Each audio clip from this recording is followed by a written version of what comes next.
It sounds so intense. Like It here we does. go. All right. But we're All right. there. We're there. We're there. Hello, and welcome to Comic Book Yeti live stream, Yeti live event on this happy St. Patrick's Day to everyone. We are here tonight. This is a real treat, actually. I want to mention that first. This is one of the only times that Byron O'Neill and I have been together. The two hosts of the Comic Book Yeti Cryptid Creator Corner podcast, and we're both here tonight to talk about a project that's currently on Kickstarter that I'm very excited about. And I have with us Eastin DeVerna and Kay Woolheiser. And we're also going to be talking about You Are the Future, which is a graphic novel and a board game. Unfortunately, Alex Kissel wasn't able to make it, who's the game designer, but we're going to talk plenty about this board game and about this project. And I love the artwork. Anyone who is familiar with Eastin and Kay's work on A Guardian, which is an A Guardian, I think, Volume 2, fantastic graphic novels. Kay's also done the artwork for the game pieces, and we'll talk about the game and the mechanics of it. But Eastin and Kay and Byron, welcome to Yeti Live. How's everyone doing on this St. Patrick's Day? I'm doing good. I've got my Dropkick Murphy shirt and my Guinness, as I said I would. I got a Guinness as well, so cheers. Awesome. Cheers. I mean, I'm in Yeah. green. I have my roller derby shirt from a friend who skates in Tacoma. So Oh, that's Awesome. so cool. Love it. Ruthless Bader Ginsburg. Oh my gosh, that's an amazing Yeah. name. That is phenomenal. Great. I'm looking for something green, but I do not have anything. So pretend. Okay. You have so- the pink headphones on, and Lila today said that St. Patrick's Day can be green and pink because pink is her favorite color. So Well, Lila's in Lila's- charge, so Lila's my almost 4-year-old daughter. So what she says All right. goes. Yeah. she knows what's Yeah. up. Most 4-year-olds usually control the home, is what Yeah. I've discovered. For sure. So if anyone isn't familiar yet, it's a board game and graphic novel packaged together. You Are the Future. And I guess why don't we get started in terms of how this project came about? Was this with Alex as the game designer? Was this something that you and him developed together with Old Oak Studios, Eastin, or how was that involved? Yeah. So Alex and I we grew up in the same town, Amityville, New York, and so we've known each other for a long time. And then we actually started working together after the college years for quite a bit, and we both were into comics and video games and board games and things like that. And he knew that like I was doing all my comic stuff for a long time, and he had always been a little bit more into the board game aspect, like I always was, and I love them. But he was a little bit more deeper into that realm of things. And then it was actually like right after COVID hit. We worked for the same company. I got laid off. It was international education, so everything went to heck with travel and for students and things like that. And Sure. then he reached out and he was like, "Hey, I have this idea for a board game.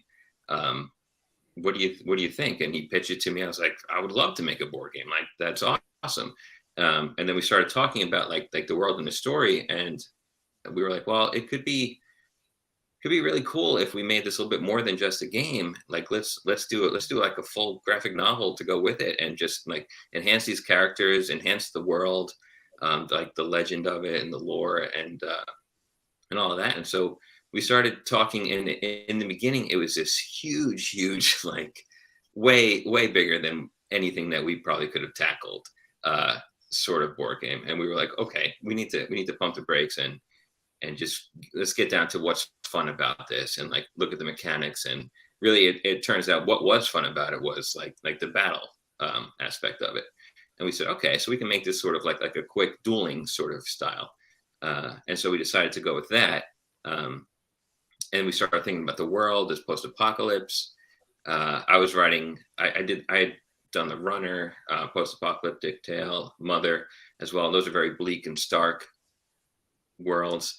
We were trying to think of the direction we wanted to go with this. And it's a story of really like hope, and family and like raising kids to be strong in a hard world.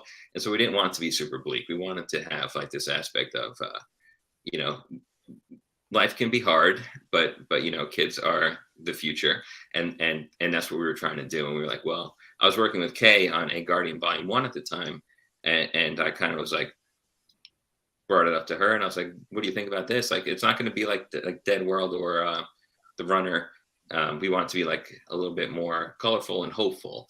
And Kay liked the idea and luckily came on. So that's that's kind of how it started. Nice. Well, A few I mean, years ago, you picked a good title if you're going for like hopeful. I mean, I love Mhm. You Are the Future kind of captures that, you know, right away. And Yeah. from looking through the Kickstarter page and seeing some of the character cards and some of the designs for the game, and I was actually rereading A Guardian earlier today, and I love your artwork, Kay. Thank you. So I think you had said before we started, I think this is the first time you've worked on like a board game, like that type of design and character design. Were you excited about the prospect of working on a game? Like, are you into board games at all, or was it more about just like, oh, I get to design like however many different characters, and that was exciting? Whatever, you know. What was your take on it? I've always been really into the design part of games, in board games. I was really, really happy when he was like, "Yeah, we have this game idea," because I like branching out into other kinds of illustration. I think it's really fun and rewarding. I haven't played many tabletop games. I've played a few, um, but I always like to watch people who are really good at them play them because they're kind of hard to learn, and I just appreciate, you know, how well put together they are. So I've always been an admirer, and this has kind of been a nice doorway into setting up some game nights and stuff. Yeah, I for the first time I went with um my friend, well, they're both named Dan, my two friends, to PAX Unplugged in Philly in December, and Oh, I had nice. never gone to like a board game convention before. And yeah, I think Dan Nixon is one of the Dans of my two Dans watching watching our chat. But Dan has a ton of board games. He's like our dungeon master for Dungeons and Dragons, our game master, and for anyone that hasn't played a board game in a while, like modern gaming is nothing like it was. I mean, it feels like 10, 20, or definitely not 30 years ago. And I really like looking over the mechanics of You Are the Future in terms of the board game aspect of it, the one-to-one, which those types of games are really popular right now. Like Restoration Games has one called Unmatched, which is like that. There's another one I played at PAX Unplugged called Radlands, which is kind of like a Mad Max. You use water tablets as your resources, and like those one-to-one type games are very popular, and I really like that aspect of it. But I also like the idea of kind of training your ward, if I'm like getting the terminology right, and there's like teachable moments that you kind of basically kind of build up the character that you're training, which I like that aspect of it too. It was did you, when Alex had like the kind of the pieces together, have you guys ever gotten like to be together to actually like play through? So Alex and I haven't seen each other in person in probably since before COVID. Okay. We lived together well, we didn't live together. We were in New York. um, we worked together and we're in the same town for quite a number of years. But we did do play tests, and we sort of did some like remote play testing, which is kind of difficult. But we were like, you know what, we would always have our discussions about, okay, so like this is what's working with the gameplay, this is what's not, and then we would kind of branch off and go to our friends and family who were like, you know, willing to put up with us and be like, sit down and let's get some feedback on this game. And yeah, and so that's kind of like the thing. Like we went back to that sort of head to head, almost like, you know, it's not like chess or checkers, but it's similar in that aspect where you're going back and forth constantly. And one of the things that like when I first started playing it and play testing it, it kind of reminded me a lot of Street Fighter, which was like weird because like Street Fighter is a video game, obviously. And this isn't, but it really has that sort of back and forth, like when do you need to pull back and block, and when do you need to move forward and be aggressive, and you're trying to do that over and over again. And we only have 4 HP. Each character only has 4 HP for the entire match, and so you have to be very strategic and careful about what you're doing. And the second, if your ward gets hit, and you're right about the terminology, that's sort of like your kid. Like, it's over. You have to protect the ward at all costs. And so as the keeper, you're constantly looking to lay traps, you're looking to be scrappy, you're looking to hit them with everything you've got, or you're looking to say, hey, back up, we need to get out of here, we need to regroup and rethink this strategy. And so we would play test, and we'd come back to each other with feedback. And it's just been a lot of fun. I mean, this was my first venture into board game territory. I've been making comics for quite a while, and I was just like super excited about the idea, really, and just like, hey, let's try something new. But yeah, it really had that sort of that fast paced battle game aspect to it. And then we really wanted to say, like, here are the characters that you're seeing in your hand, and here they are in the book that you can read before or after and be like, oh shit, like that's who this is, and that's why they use this weapon, and that's why they look like this, kind of thing. Right. Yeah, so we're just trying to make it like a whole world experience with that. Yeah. Well, that's awesome. Oh, look, Luke Henderson, they asked a question. Matt Kine and Cullen Bunn also had games made from their comics. Why do you think comics and games have been going hand in hand lately? I don't know if anyone else wants to answer this. I think there's a lot of similarity in terms of those, two worlds. And I think a lot of, as we're finding, as I'm sure you found out with You Are the Future, a lot of aspects in terms of storytelling, like you would for a comic or a graphic novel, folks are really putting into their board games as well. I mean, I think people nowadays, with the popularity of tabletop games and role-playing games, they don't just want to play Monopoly and Parcheesi. They want to have something that has a story aspect to it. And there's a lot of games that I've played in the past few years where they seem very complicated, but once you get in and play and understand the mechanics, whether or not it's like a deck building game or like a worker placement game, I think there's a lot of like storytelling development. And yeah, I know there's a Mind MGMT game, and I think they recently did a Harrow County game in terms of Cullen Bunn and Tyler Crook's comic. So have you, in doing this, have you played more, like having those game nights, play testing, and Kay, you said like kind of opened up to board games with you. Have you played more board games and ventured out to see like what else is out there?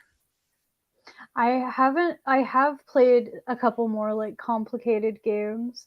I unfortunately haven't bought anything new. I need to. But it did inspire me to start working on a board game on my own, or not a board game, but a card game. Which is awesome, by the way. Thank you. It's one of those things where the game night is set up but keeps getting pushed back due to like everyone's schedules not matching. It's called life, right? Yeah, exactly. Yeah. If you have recommendations, I would love them.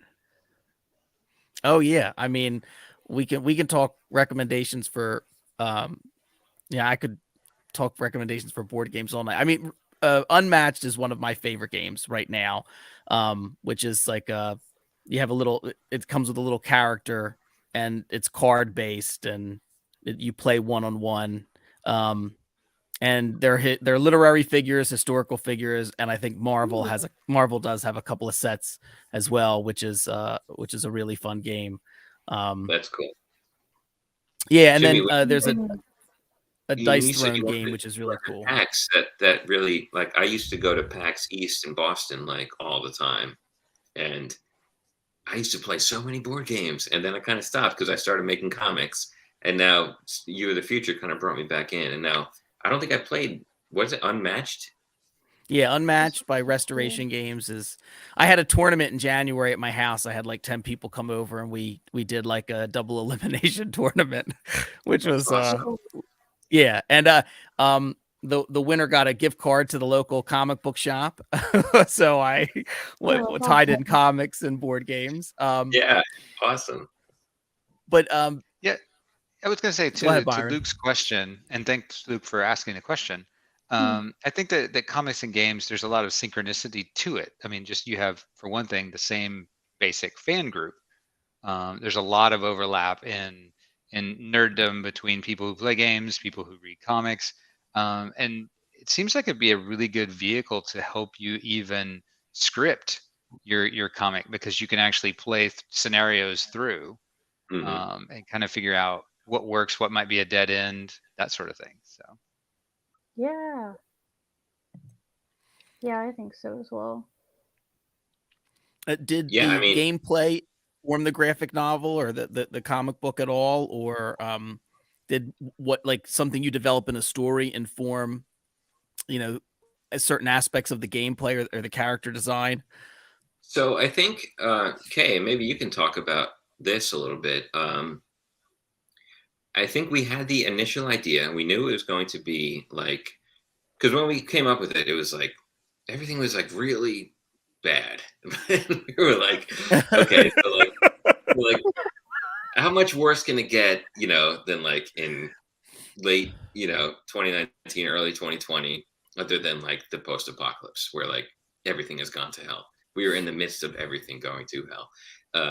And so we were starting to think about it, but we didn't want it to be bleak. And so Kay, you really had the idea for it to be like this, when it comes to world building, come like to the nature takeover and then like the colors and things like that. So like if you want to talk a little bit about that, we really, Kay's art direction definitely informed the story, the aesthetic, and then as well like the gameplay and stuff like that. So Kay, if you want to talk about like, I don't know, like your ideas for that, Yeah, of if you want. course.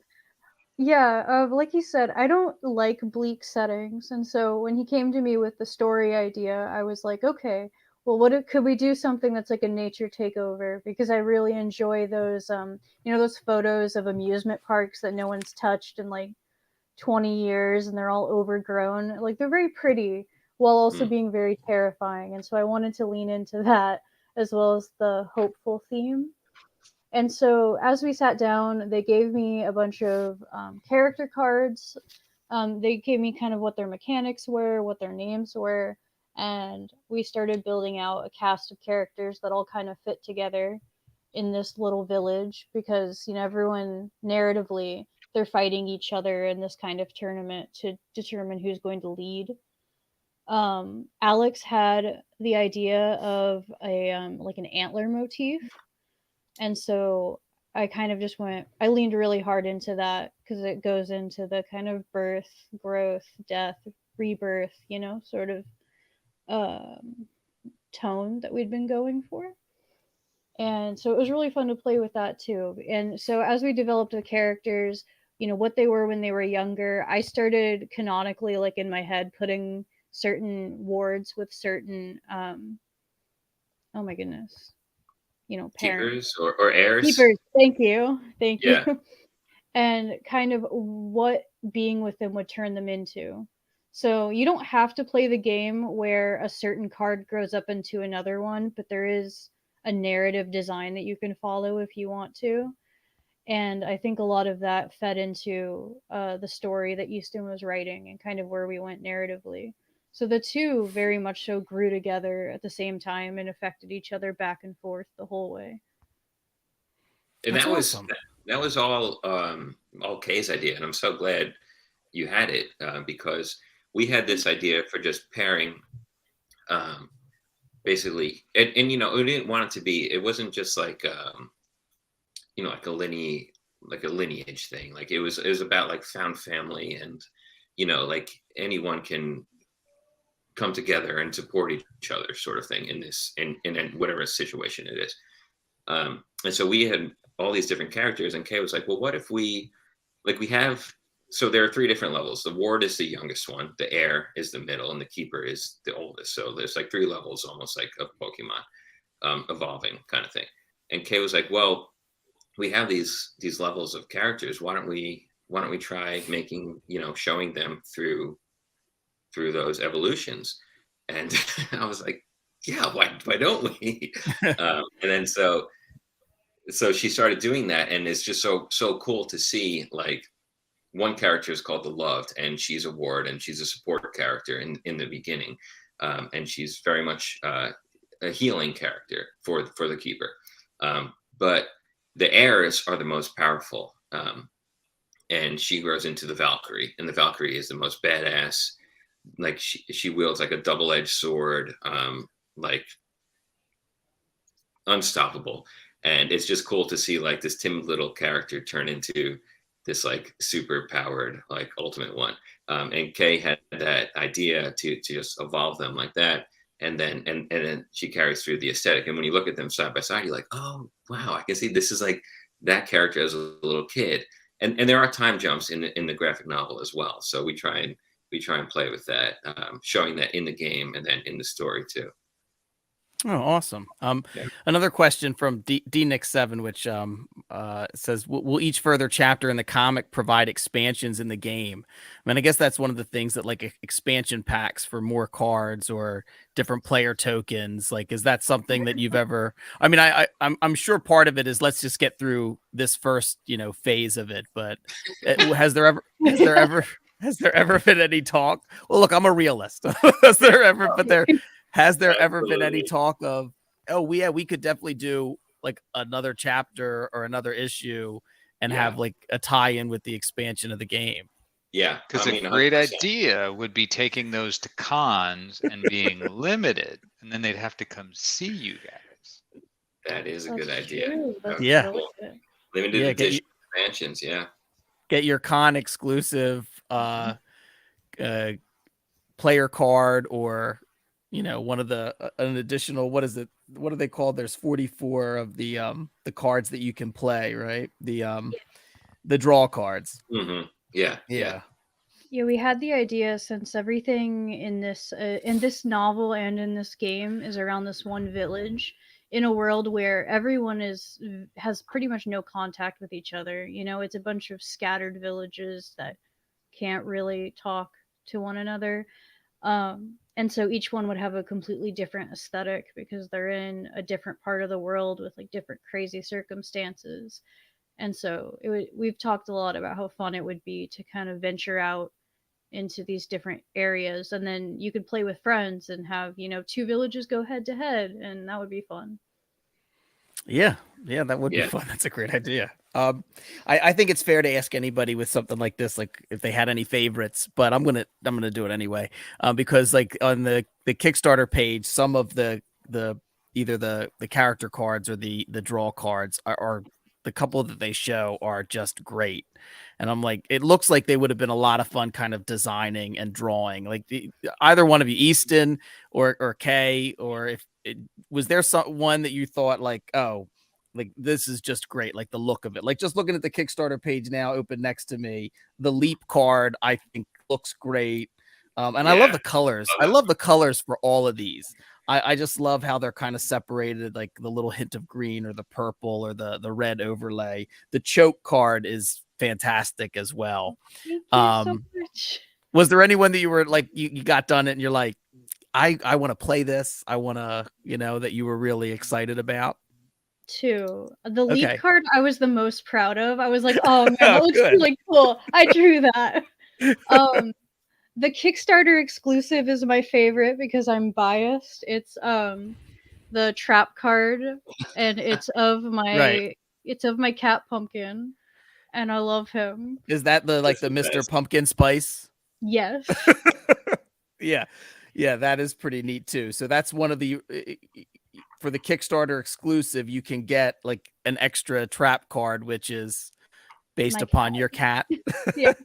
And it's a really brutal card. Like it looks like a cute little cat hiding behind a log trying to pounce on you, but it will ruin your day. He's a brutal cat. Yeah.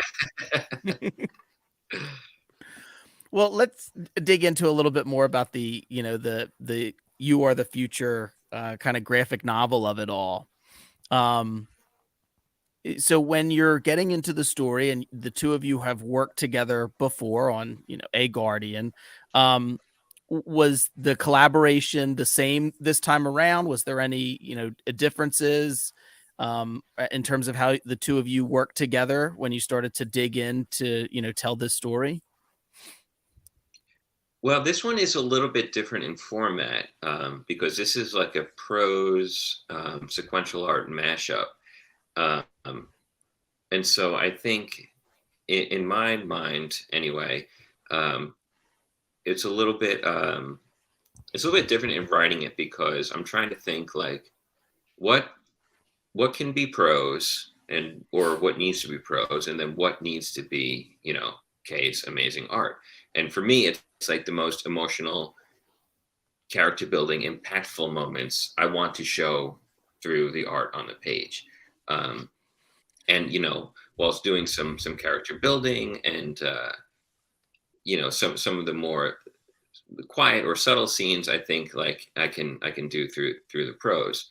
So it was a little bit of a different scenario, but I mean, Kay and I've been working together for a couple of years now Yeah. on a Guardian, and it's just always so awesome because and Kay knows I get stuck in my own head so much when I'm writing, and I start to overthink and question myself and second guess things, and Kay will be like, you know what, just it needs to be this way, or how about trying it this way. And I really appreciate that because sometimes I just need to be reined in. So I mean, I don't know. It's a little bit different, but still in the same way. We go back and forth a lot, and it's like, well, I don't know if it works this way. Why don't we try it that way? And then we do, and they're like, yeah, that's much better. And that's from my perspective. Is Yeah, okay I from agree. yeah. Were there differences in terms of how you handled it, or were there things that you thought and you read in terms of the prose section of it where you ever thought like, oh, this would work better as like a visual interpretation or something you wanted to do? Me or Easton? Yeah, no, you okay? Sorry. Oh, no, you're fine. Well, Easton gave me the script, and he had kind of already kind of divvied out what was going to be prose and what was going to be comic pages. And I mean, right out of the gate, I think the way that he divided it up was perfect. So I really didn't have any notes. I just got to draw the pages and make sure they flowed seamlessly into the text. And it was really fun. Easton's writing is lovely to work with, and it's fun to have images right up against it. It makes something really unique and cool. And these didn't have 10 panel pages Yes. like Yeah. a Guardian. Yes. It's been much easier to draw, I will say. Kay, sticking with you for a second, in terms of visually, what are some of your inspiration with things like with a Guardian and with the character designs, here for You Are the Future? Yeah, of course. I really like animated films, especially some of the 80s high fantasy films. Uh like the old like Hobbit movies, The Last Unicorn, going into like 90s and 2000s, Secret of Nim, like those sorts of things, Ghibli films. Hmm. Um I really like putting that kind of animated looking aspect into my work. And so a mixture of that and kind of a lot of your dark comic art, like your Sandman and Okay. that kind of a thing. Yeah, I mean, those are all excellent sources to draw from. Yeah, Is, they're really inspiring. is it trickier to do some of the card design? Because I'm looking at this and you all these different card games, right? So you're trying to visually compare it immediately to your reference points, whether you play Pokemon, whether you're playing Magic the Gathering, what have you. So you want to make the cards look distinct enough, but how different is that? Because it's still a panel, right? You're still dealing with a frame. Mm-hmm. Um, the aesthetic and how you went about creating the cards, how different was that than when you're like actually working on a sequential page? It was easier in the sense that you only have one image to deal with, so you don't have to worry about, oh, does this panel flow nicely into the next panel? Does it, tell a story that make sense from the last page you were looking at. And I also have more time because it's so small in comparison to, so you can really put in a lot of detail without having to, spend hours and hours and hours rendering things out. Oh, there's Pumpkin. Hey, Pumpkin. He opened the door. I didn't know he could do that. Kay loses her turn. Yeah. Eastin has to talk now.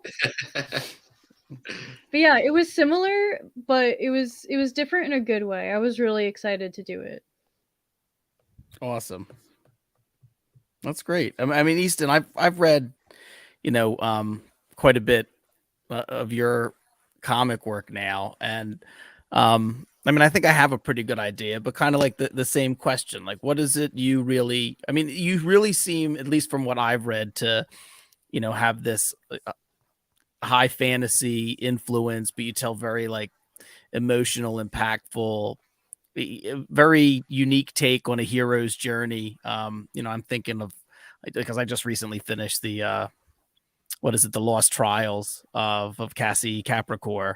Oh, thank you. Yeah. So what is it that in terms of the stories you want to tell, what is like your through line? Yeah, I don't know. Good question. No, I appreciate that though. Thank you, Jimmy. I think for me, it's just like I love the stories that like really resonate with me have always just been incredibly character driven, or not. I don't know if emotional is the right word, but they just make you think and slow down a little bit. And and I love fantasy. Like I grew up reading it. Redwall was a huge influence for me. Lord of the Rings. I read Song of Ice and Fire, and I'm reading First Law trilogy by Joe Abercrombie. And so, like, yes, I love fantasy, but I really just like a story that deals with just shit that like we all are going through, or we all will go through, or have gone through, or are dealing with right now. And so really just like, to me, like if it's a relatable character, if they feel human, that's the most important. And whatever else it is, if it's sci-fi, if it's post-apocalyptic, or if it's fantasy, that's sort of just like window dressing. And like Lost Souls, Cassie was a princess, and then she died, and she was in the afterlife, and there was a sea captain there, and so that was just like a huge amalgamation of influences from like old school JRPGs to comics, and even like some music and things like that. But I really just want to tell a story that like the character wants something and they're trying to get it, and it's not always easy, and like that's the hero's journey. And what can you do to make it not so predictable or not so stereotypical? Because if you follow the hero's journey by the cycle and each point on it, it's going to be like, okay, well, I know what happens next. And even if it makes sense, right? And that's why we've been doing it since the Odyssey. But if you can change it up a little bit, but really that again is like sort of like window dressing. Like, what do you really care about? You care about the character. You don't really care about if you're doing it right. I think that's what you care about. Or at least, I hope to do that in my stories. You want to care about that person individually and specifically. Everything else is sort of just like, you can tack it on and make it look cool and pretty kind of thing. Right. Yeah. Well, I mean, I think you've, at least in the work that I've read, definitely accomplished that. I mean, Thanks. your characters are very forward. I mean, it is very character forward. And it helps that the books look great as well. Absolutely. Yeah. No, thanks. Okay, so go ahead, Byron. No, I was going to say let's start some shit. So, Kay, what has Eastin asked you to draw that you were like, dude, seriously? Hold on, I have to like do a ranking. Hang on, she can check her list. I knew it was relevant.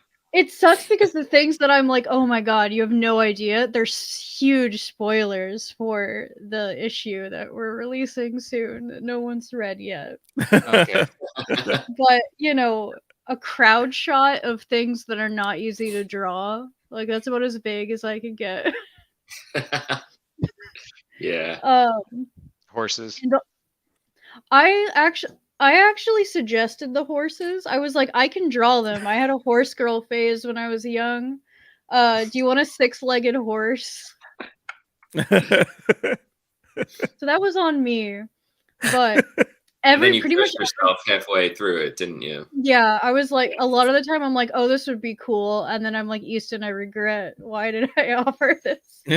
But pretty much everything in the new issue that's going to be released, it's in the process of being printed and stuff, or not being printed but lettered because we just finished all the art. So close to All of printing. it was, yeah, very very close. Pretty much the whole thing was super challenging artistically because there was just a lot going on. So yeah, it's great because it pushes me to be a better artist, but it's also very difficult. If it makes you feel any better, it's the hardest story I've ever written at the same time. We're both going through it. Yeah. Well, What's that? wait, which story is this? Is this for the A Guardian 2 or Guardian, something else? yeah. Yes. Okay. Hey, Guardian, You Are the Future is it's very laser focused on like two main characters, and we have like a bunch of the other characters that are in the game. But A Guardian is an epic fantasy that we're trying to tell in the constraints of 24-page issues of comics, and we have like big cast, and they all are the main characters, and trying to do that in comics form, it's just like tying all the threads together is kind of breaking my brain, and it really intimidates me, and like I have to psych myself up to sit down to write it. And then I give Kay like sometimes maybe too complicated of pages, but she either makes me happen or says, hey, like this is just silly, like let's do it this way. Yeah. I have become a much better artist through A Guardian. I will say it's a very rewarding, wonderful experience. Does he paying you to say that? No. It's crazy because we'll have these conversations, and I'm like, I started A Guardian the summer after I graduated from college, and for my thesis, I did a comic, and it took me 6 months to draw a fight scene. Because I was just like, this is so hard. I don't know how to do this. I quit a personal comic because I couldn't get the handle of drawing like a very small character fighting a large character. And so there were all these challenges that it took me forever. And then I started working on A Guardian, and he was like, hey, there's this giant dude who's going to be fighting smaller dudes. And there's going to be a lot of fight scenes. And I was like, okay. And now I could draw fight scenes much faster. So it's great. But the thing is, like when I was writing that and sending it to her, I wasn't thinking about like size differences. It's like, yeah, Elward is a giant in the Guardian, and he has to fight like normal sized people. That's it. Right, the fight scene. Right. And then Kay's like, so like, are they up to his knee? Like what size are his hands? And I'm just like, I don't know. Yeah. What like, size are they? Like, right. I didn't think of that. Good question. Eastin, yeah, it's just your panel description, like Elward cuts this guy's arm off, and it's like, how am I doing that? Like how do you see it? But you execute it very well, Kay. Thank you. Well, if his axe is the size of the body, it's just going to obliterate everything and not really slice his arm off. So we need to sort of scale things. Yeah. Yeah. Oh, that's funny. And so, why don't we talk about, in terms of You Are the Future, the Kickstarter itself, for anyone that hasn't checked it out yet who's listening. What are some of the things that they can get in terms of the we talked about the character the exclusive pumpkin card, which I think is the Poorly Disguised Beast card. So what can folks expect? Is it like, is there a digital version of the graphic novel and the game as well? Yeah, yeah, we have a print and play and digital combo of the two, and that's one of our sort of like starter tiers. And from there, it can go to the standard is the board game and the book in one box.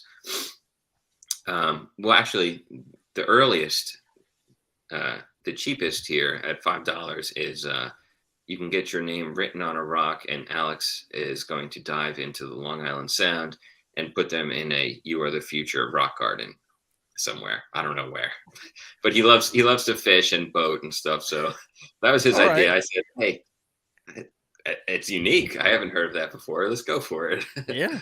Beautifully random. Yeah, so you can have Yeah. that. If you want to All throw right. $5 towards a campaign, you can have your name written on a rock and placed strategically in the bay.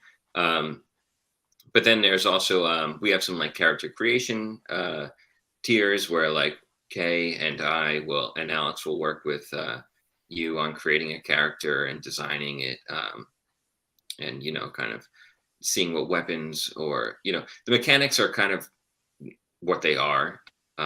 So we can't really tweak a lot of that, but we can definitely make the character unique and cool and give them a cool backstory and flavor text and things like that. And we want to include any of those backers who do that in the graphic novel as well.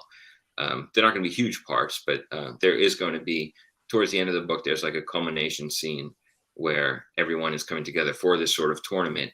And so we want to be able to show these characters that people will be creating with us in those scenes. Yeah, and then then there's a tier as well, which is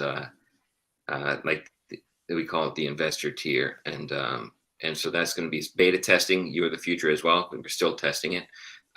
We're towards the end, hopefully, of testing it. But then also we have a couple of other games in mind that we want to start doing, and we're going to invite you to play and beta test those and get feedback and input on those as well. Oh, that's awesome. Yeah. That stuff's pretty cool. So what were in terms of the mix of the pros, and I know we talked about this like a little bit, but the actual storytelling in and of itself, like what was I guess kind of like the driving force in terms of the story that you wanted to tell? Was it mainly about, the tournament? Was it maybe about like tying into the teachable moments of the gameplay? Yeah, pretty much both of those things. So the tournament is kind of what the keeper is preparing the ward for, because that's when you're fighting each other in the game, you're fighting against another keeper and their ward. And so the story it follows Lariah, who's a historian, and her job is to go through the ruins and the nature that's sort of encroaching and taking everything over again. And to figure out what happened, because they don't really know. Everything is sort of like a blank slate. And it's almost like they woke up one day and it's like, well, if you woke up one day, like in the middle of like the ruins of ancient Rome or ancient Greece and didn't know anything about it, it's like, well, what the hell was this, And so that's kind of what she's doing. And so she takes her ward along on this journey. And so as they go, they get into a lot of trouble. She is smart.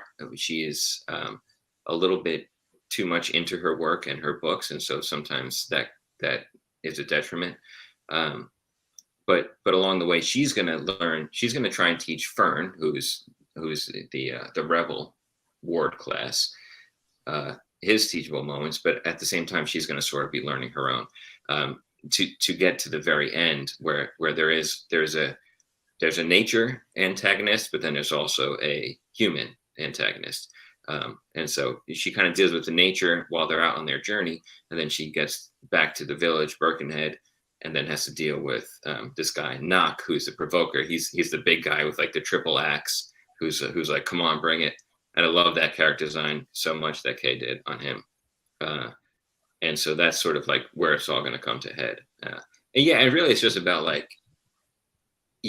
as like, I think I was a very new parent when I started writing it. I was like, I'm going to try my best, but I know I'm going to screw up here and there. And, and just trying to incorporate that and just keep going. and your kid is gonna try their best, but also screw up, and you can work together and just be that family, and hopefully get to that brighter future. So that's really the idea behind it. No, I love that. Yeah, I love. I mean, anything born out of new parent anxiety, I think, So is much, like so much fear, right up so my much alley. How is there not a What am I doing? projectile vomit attack card? Maybe there will There be. needs to be now. That's a good idea. Oh man, this all sounds great. I wanted to ask, in terms of working in comics, I'm always curious if folks that are working in comics still have time to like read comics, is there anything that the two of you, Eastin or Kay, have like read recently? Do you still have time to check out stuff that you enjoy? Do you want to go first? Okay. I'll go first. You can go first, Kay. Hey, very little time. Okay. That's a great comment right there. Pedro Pascal is the keeper. Yeah. TV version must have Pedro Pascal as a keeper. Yes, I agree. I've been reading Jujutsu Kaisen, although I've fallen behind. I've been reading a lot of manga, but not a lot of time. Yeah. Unfortunately. Mhm. I would need more time because I miss reading a bunch of comics. Well, as soon as that issue of A Guardian is done, maybe. Maybe. Well, we've already started working on volume 3, so. Oh, okay. All right. How about you, Eastin? Have you had a chance to read anything recently or check out anything? Have any downtime? So, not really. I found that like when I started making comics, my reading of comics has really like taken a hit. And I think it's just because of like time. Like, I have to do it like either early in the morning or at night after the kid goes to bed. And so by the time I go to bed, I'm like kind of shot. But at the same time, I kind of want to do what I want to do, and I can be very easily influenced.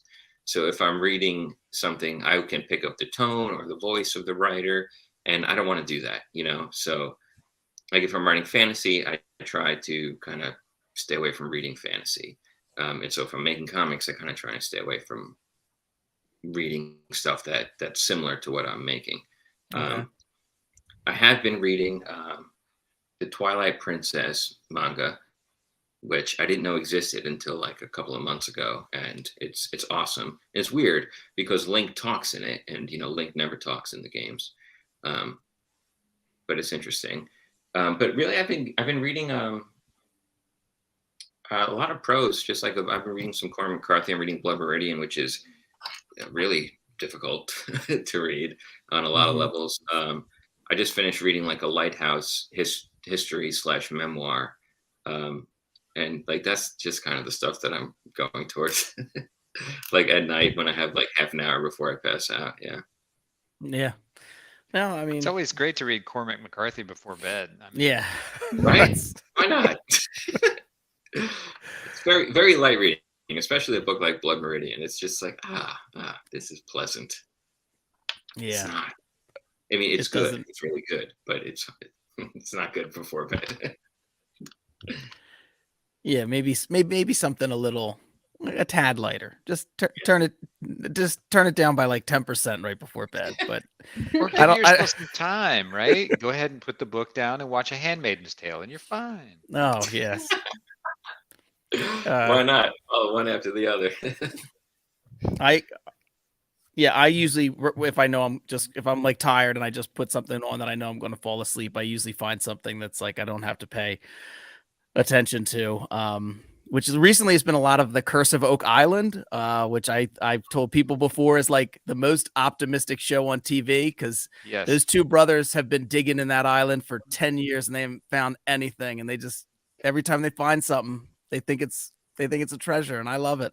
Where I do love they those. get their money? I think I heard a rumor they own a vineyard. I have no idea, but I mean, I love that I love that one Australian guy that every time he finds something, he's like, another Bobby Dazzler. I can't really do an Australian accent, but just love that show. I love it. I've watched a lot of that show. Yes. Okay. It's so good. The sad thing is, I haven't watched it for like 2 years now because I just, I would watch it with my family, and then I moved out. But the fact that there's like it's still the exact same every episode 2 years later is great. Yeah, it's the exact same. And Charlotte is my 10-year-old. I have 2 kids, and Charlotte was sitting there with me, and like I had it on, and she's like, "What is this?" And I'm like, "It's Curse of Oak Island." She goes, "What are they doing?" I'm like, "They're digging for treasure." She's like, "Do they ever find anything?" And I'm like, "No."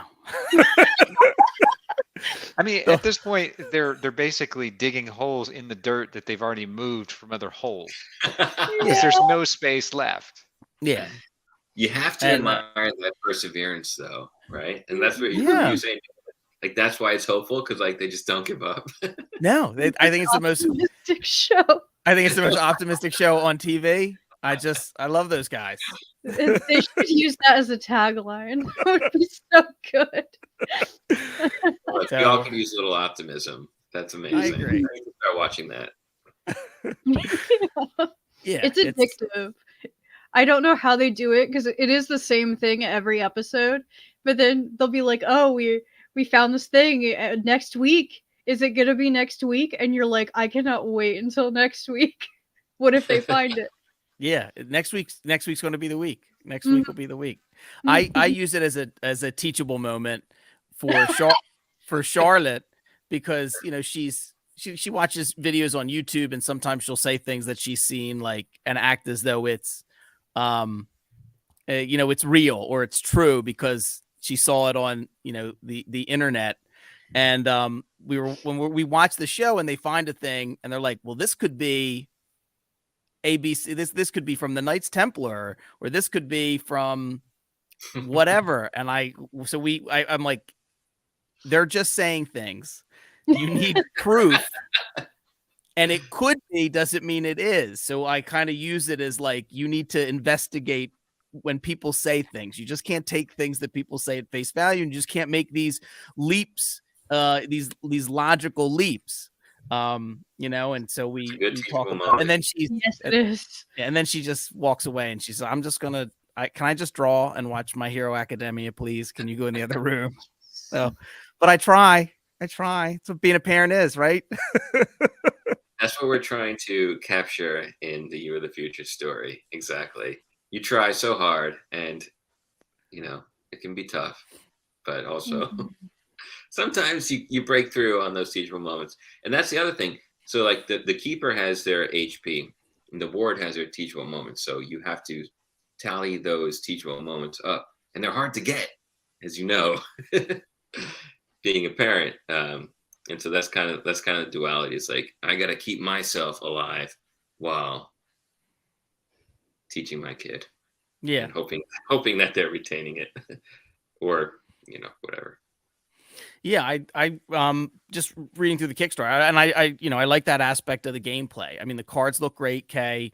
The character designs are awesome, but I like that idea that you are doing 2 things. You're kind of building your hand in terms of the draw cards, and then you're also trying to make sure you're strategizing to build up the teachable moments for the ward. So yeah, I think I'm really excited about it. So I really wish you guys nothing but success, because I think it's a great project. And I think, as Luke Henderson mentioned early on, there is this great connectivity between comic books and board games. Another one, when I was at PAX Unplugged, there's also a Chew board nice. game or like role-playing game. So there's a couple other comic book properties that are also having a tie-in with board games. So I think you folks are onto something. I hope so. Yeah. Thank you.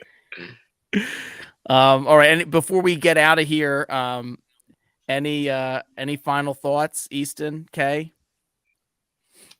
Oh, any final thoughts? Watch The Curse of Oak Island. just keep, looking for that treasure. Mhm. Yeah, no, I mean, not really. I mean, this has just been a lot of fun, chatting with you. I know Byron. I know we met. We did a one of those quick rapid fires Yeah. on A Guardian a while ago. Jimmy, I know that we've been connecting on Twitter, and I think I think you wrote a review on Lost Souls. But yeah, it's just cool to hang out, and get to chat with you. So thanks. Yeah. Yeah. Well, thanks for coming on and doing it live. Some people are like, not a fan of the live version of it, but we record it and then people will be able to see it. And I think I kind of like the format and I like talking. And I got to see Byron. So Yay. At my most stressed that I've been in years. Yes. Yeah, Oh, exactly. I'm so sorry. It's all good. It's been a week. yes, Sorry. but you got to come here and hang out. I did. And talk Oak Island. So like this was like a surprise. Well, it's always a surprise when I bring up Oak Island. This is gonna be the go-to. Yeah, I'll just make it a bit at the end of every podcast. I'll just find a way to organically bring up the Curse of Oak Island. Hey, they've got money, so I see sponsorship right there. Here we go. Yeah. Maybe. Okay, let's it'd sponsor be- You're the Future, please. Or what if you just titled this episode "The Curse of Oak Island"? See where That it might- goes. That might be a problem, but I'll see what I can do. But there's still time to change the Kickstarter. It could be "You Are the Future of Oak Island." Baby. I We could. apologize. I keep playing the poorly disguised beast card, Kay. Yeah, I know, man. I want to talk. I can't.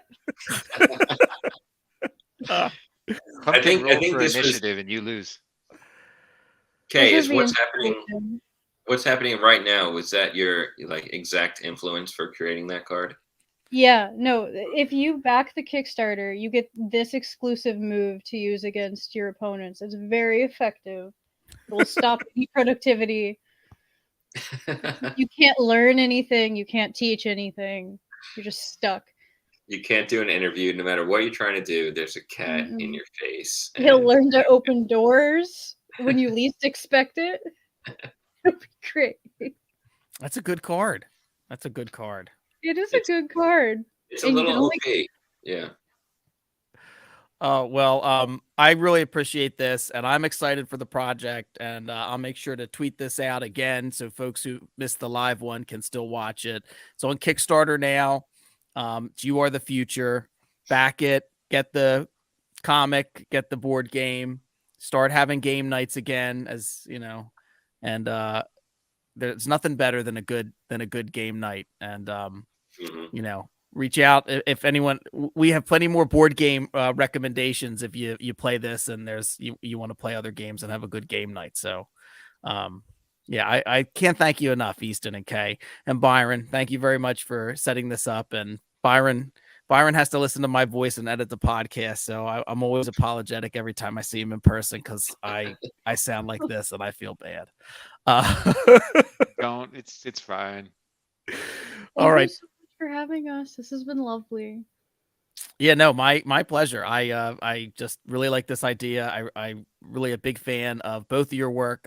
Like I said, I was rereading A Guardian Volume 1 earlier today in preparation for this, and it's a story I really love. I love your artwork, Kay. And yeah, so everyone who's listening, go and back the Kickstarter, and so you can read You Are the Future and play the game.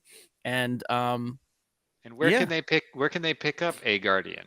Who's it published with, guys?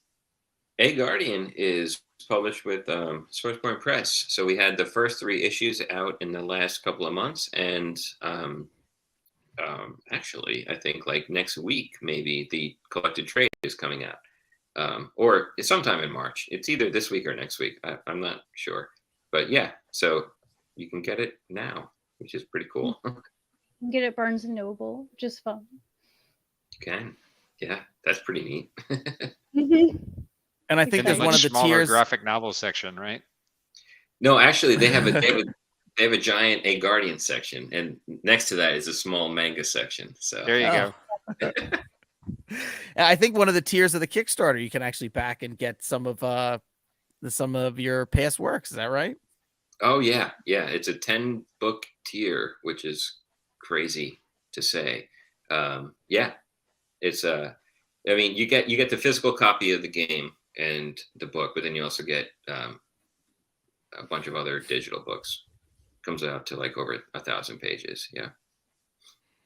Yeah, back the Kickstarter so we can hit our stretch goals and like make Easton take a vacation for the first time in God knows how long.